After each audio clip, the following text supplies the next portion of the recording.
A few months ago, we went out in Calcutta and we picked up 4 or 5 people from the street. And we took them to our home for the dying. One of them was in a very bad condition. So I told the sisters, I'll take care of her. And I did for her all that my love could do.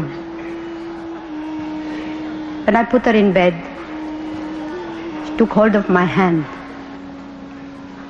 And there was such a wonderful smile in her face. She said one word, "Thank you," and she died. She gave me much more than I gave her. She gave me her grateful love. And for 1 second, I reflected on looking at her, and I said, what would I have done if I was she? And my answer was, I would have tried to draw some attention to myself. I would have said, I'm hungry, or I'm cold, or I'm dying. But she was so great. She was so beautiful in her giving. The poor are great people. They give us much more than we give to them. We must love them not by feeling pity for them. We must love them because it is Jesus and the distressing disguise of the poor. They are our brothers and sisters. They are our own people. Those lepers, those dying, those hungry, those naked, they are Jesus.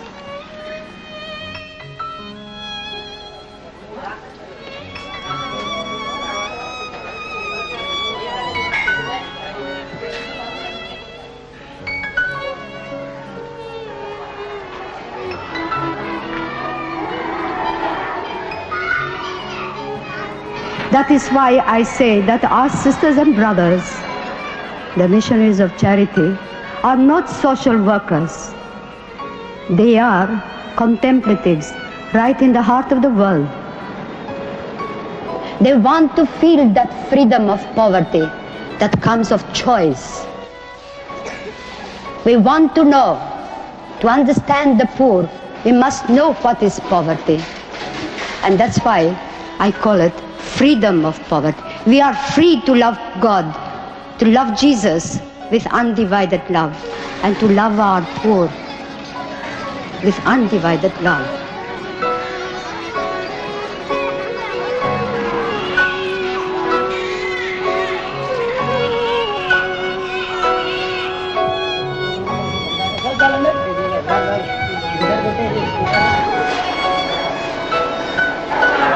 You are my brother, my dear brother, my dear brother.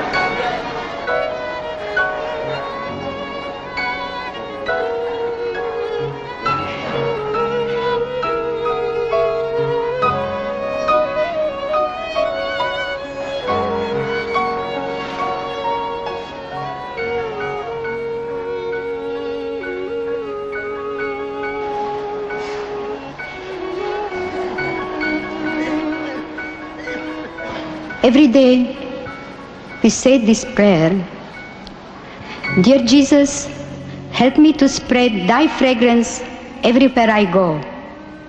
Flood my soul with thy spirit and life. Penetrate and possess my whole being so utterly that all my life may only be a radiance of thine.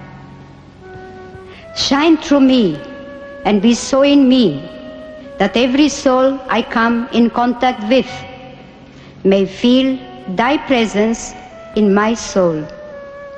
Let them look up and see no longer me, but only Jesus. Stay with me, and then I shall begin to shine as you shine, so to shine as to be a light to others. Our sisters and brothers, to be able to do what they are doing, to live the life as they are living. We need our lives to be woven with the Eucharist. That's why we begin our day with Jesus and the Holy Eucharist. We receive Jesus himself in that bread, the bread of life. And he gives us that beautiful opportunity to give him in return.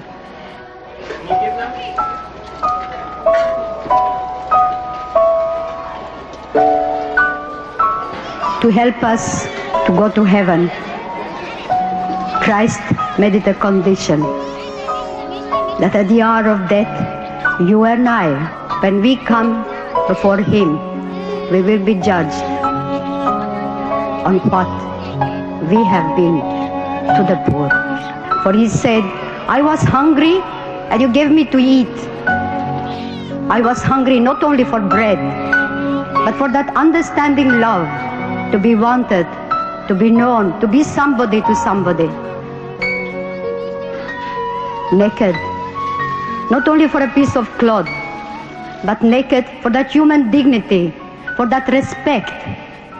Homelessness, not only for a home made of bricks, but homelessness that comes from that terrible loneliness that our shut-ins, the unwanted, the unloved, go alone on their way. Are we there? Do we know them? Do we see them?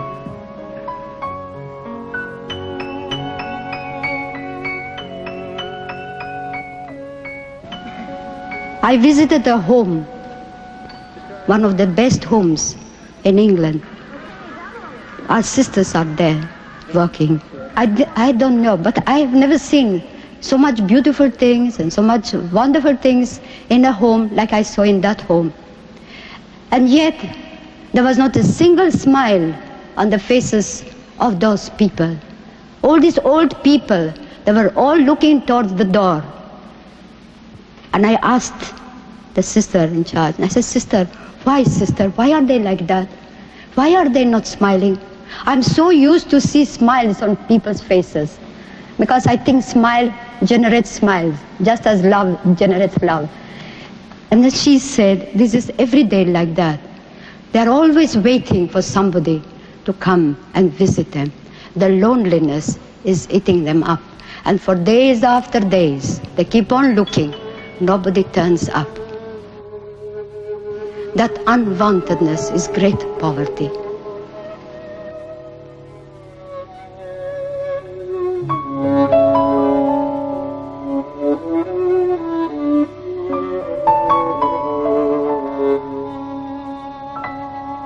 Do we really know our poor? Do we really know the poor in our own house, in our own family? Maybe we are not hungry for a piece of bread. Maybe our children, our husband, our wife are not hungry, are not naked, are not homeless. But are you sure that there is no one there who feels unwanted, unloved? Where are your old father and mother? Where are they?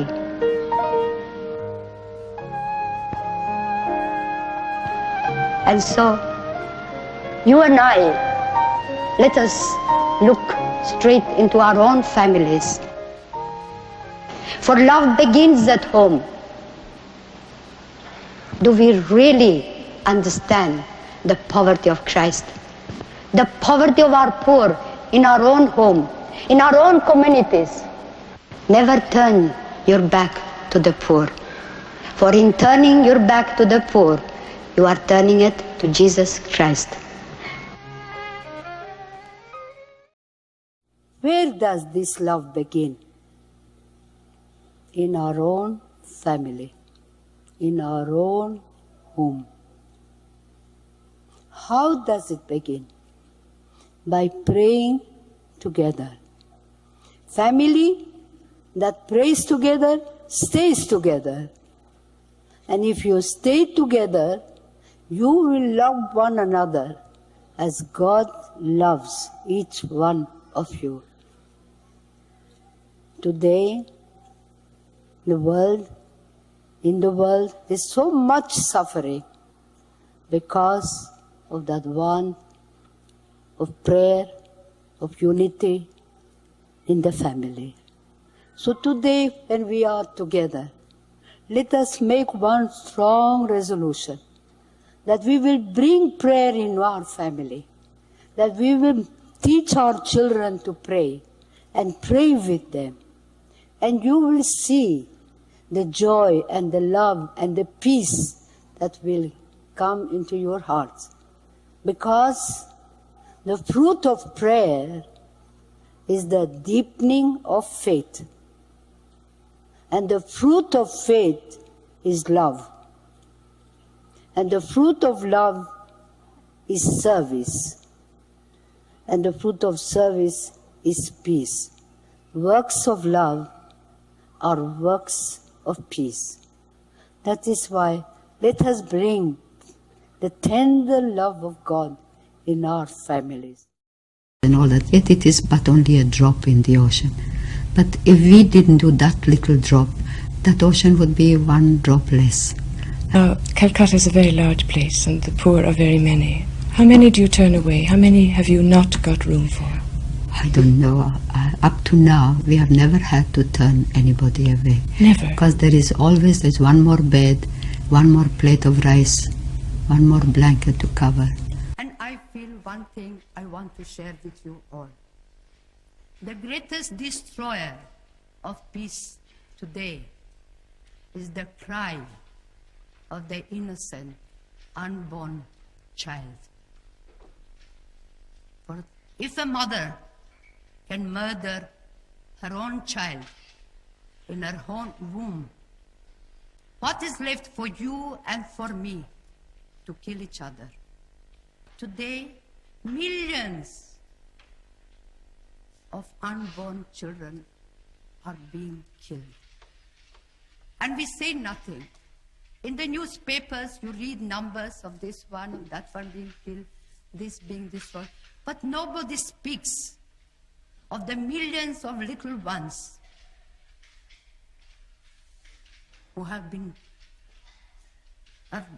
conceived with the same life as you and I, with the life of God. And we say nothing. We allow it. To me, the nations who have legalized abortion, they are the poorest nation. They are afraid of little one. They are afraid of the unborn child. And the child must die because they don't want to feed one more child, to educate one more child. The child must die.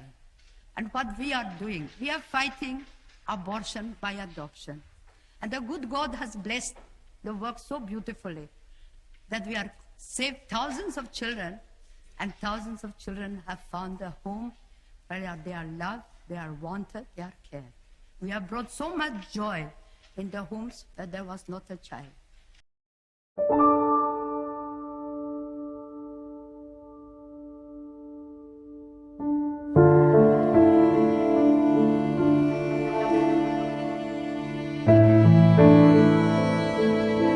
God bless you, my mother. We shall follow you.